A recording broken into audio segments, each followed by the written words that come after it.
So I do have a fun fact about this place. Oh, yeah? Did you know that it was so large it had its own zip code? Really? True story.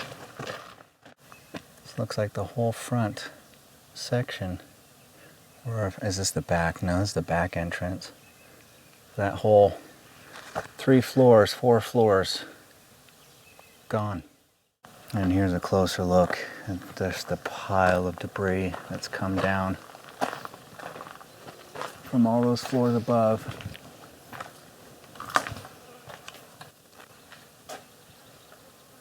So this is all buckled. And of course you've got asbestos and that paint. And you can smell the mould. So I don't think we'll be going... Oh, this one's in, yeah, really rough shape. We're brave, but we're not stupid. And there's a look at the collapse next to us, which means that this right here is also more of a weak point. Oh. The birds like it, though. Now, can you believe we're finally going to check out a massive abandoned complex like this? Yeah. Which now, we have come in and checked out thoroughly beforehand. I was going to say, for all you viewers out there, we have scanned the place out, checked for any potential hazards. There are no trespassing signs. And also, we did actually ask whether or not we were allowed to come in here. And we were told, yes, it's okay. Well, it's just the amount of decay and water damage. Yeah. Well, at least the one thing is that there's enough breeze coming through that you don't smell the mold or the mildew. So this was a tuberculosis hospital built in 1906, I believe. 1909. I do know by 1912 it had 12 patients, and then the following year, or by the 1920s, it had 140 patients. Oh, wow. A lot of graffiti and peeling paint. Yeah.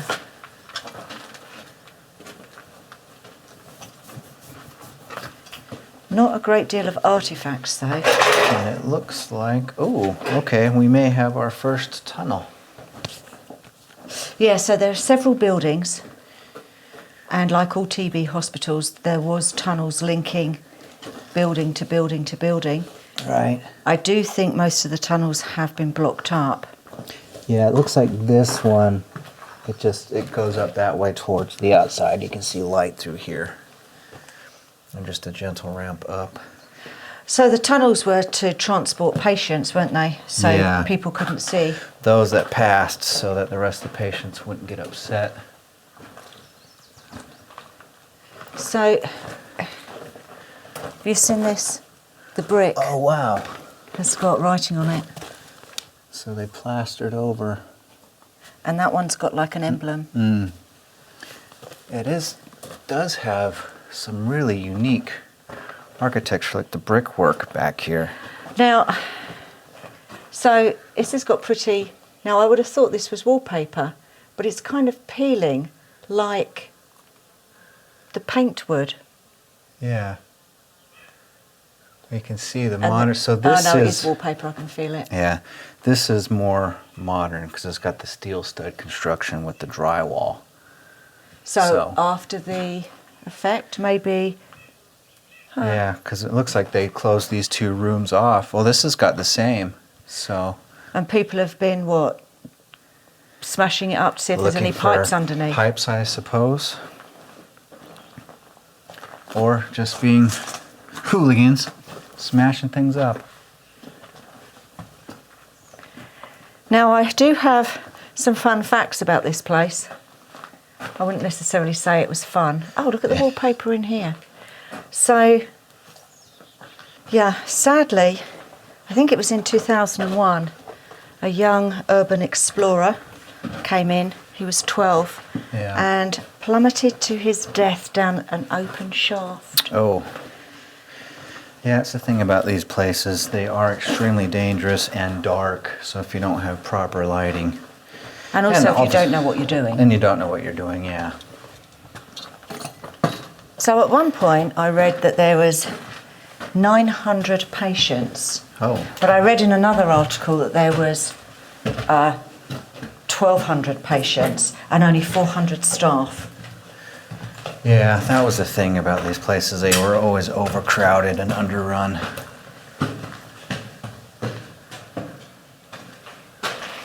Okay, it's this way.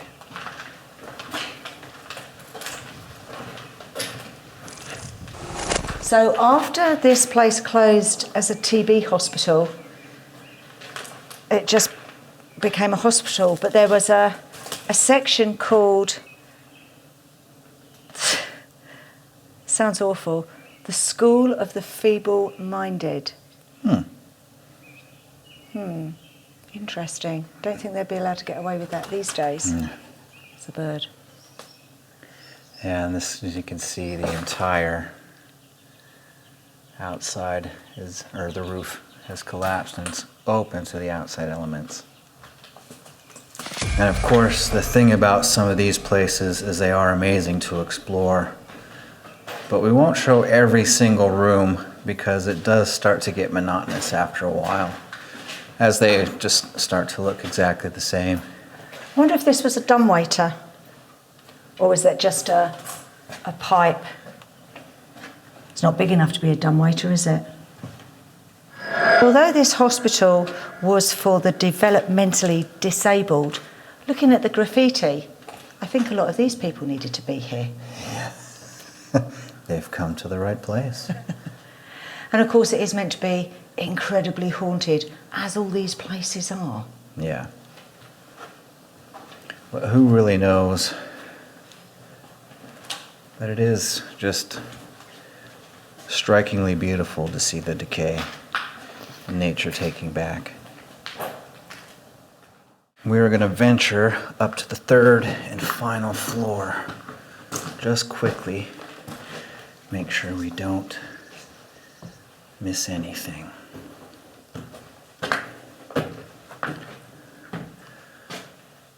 Straight ahead, that's open to the elements. We've got a room with a bath, as you can see in there. And here's some birds behind me. We've got another small room.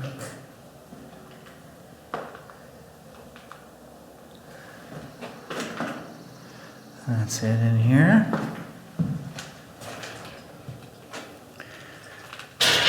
Ooh. What do we have to our right? Now these are interesting, just the small access doors and these closets here. And then this is a very small coat room,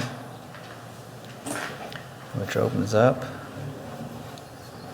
to the last room here on the top. From the third story window looking out, you can see there are some more buildings. Over there we're going to check out, as well as one of the main ones. So this place closed in 1992 because, well, several reasons. The state couldn't cover the costs. It got so large, and the patients weren't getting the care that they deserved. So yeah, closed down. Yep, it's unfortunate, but that seems to always be the case. Okay, around to the front, or maybe this is the back.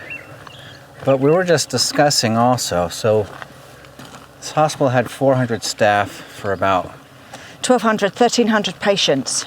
Right, so and then that staff had to be divided up into people who, one, maintain the patients, the doctors, so doctors, nurses.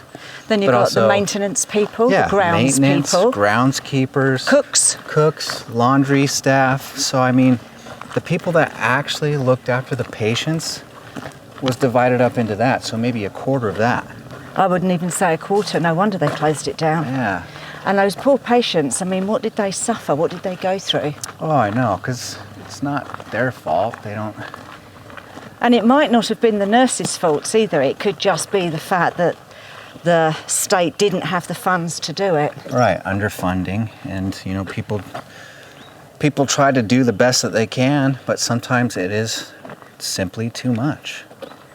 So it looks like they've been bulldozing this down, so I'm surprised any of it's still standing, to be quite honest. Oh, I know. So that looks like a decent entryway. Let's take a look.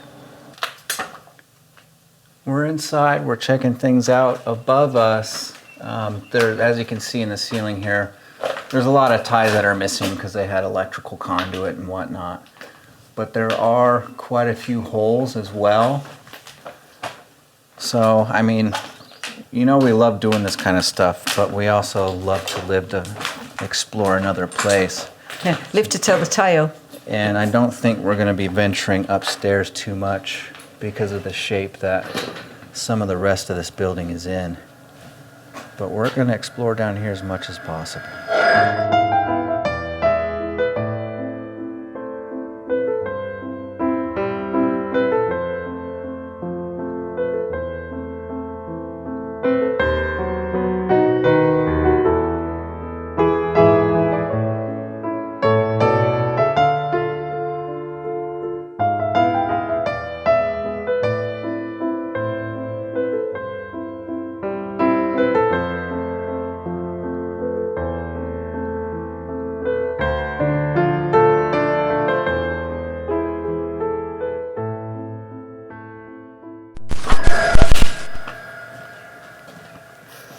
Would have been pretty neat to have seen this place just after it closed down in the 90s, before it got wrecked and before... Yeah, it became this unstable. I mean, it's really bad, the water damage. All the trusses are rotting and rusting and coming down. It's... I'm surprised it's actually still standing at all.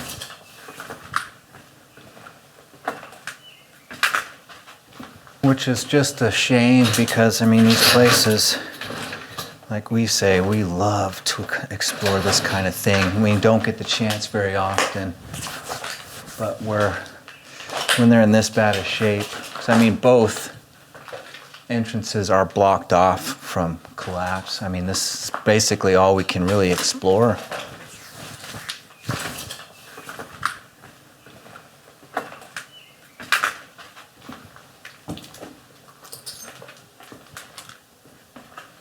There's some steps going up to the outside.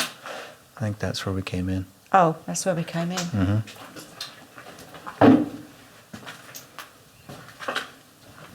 Having a bit of a blonde moment then. So that room there, that was a fire. Is that a fireplace? What's that? Kind of looks like it. No, that would have been because you see it's got the window for the outside. So what is that? That was... So for like moisture, they have to leave and also access to get out. So this had like a radiator was in here. You can see the piping. It was inset into the wall. Yeah. I can see. And look at the wallpaper. Yeah. So can you imagine that beautiful old radiator? Somebody's got it.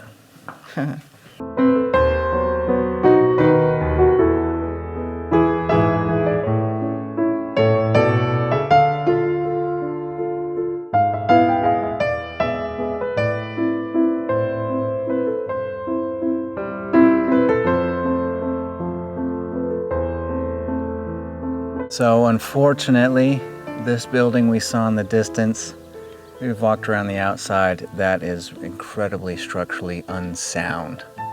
And every kind of way in is behind this rubble pile. So, although it hasn't stopped some graffiti artists. Yeah, they might have gotten in beforehand, but that's gonna keep us from going in. We'll walk around the outside, just make sure that there's no way in, but I don't think this one's gonna work out. Yeah, here we are from another angle. There's not a way in. That's safe. And we notice the road continues just over here, and there's a rubble pile. So there might be the remains of another building hidden back there too. This is what remains of that other structure. Not a lot. There's still a lot of electrical piping running through. Now, is this part of the creme? It could be. That's Because what I'm kind of wondering. Well, 'Cause the it does- building... Yeah, go on. Sorry, I say it does look like back in here there was a tunnel that Yeah. came over here. Well, if you pan back, the building that we can't get into, that has got the chimney with a cross on it. Yeah. So I wonder if that was the crematorium. Maybe this was the mortuary? Possible. We'll have to look at, see if we can find a map of the layout.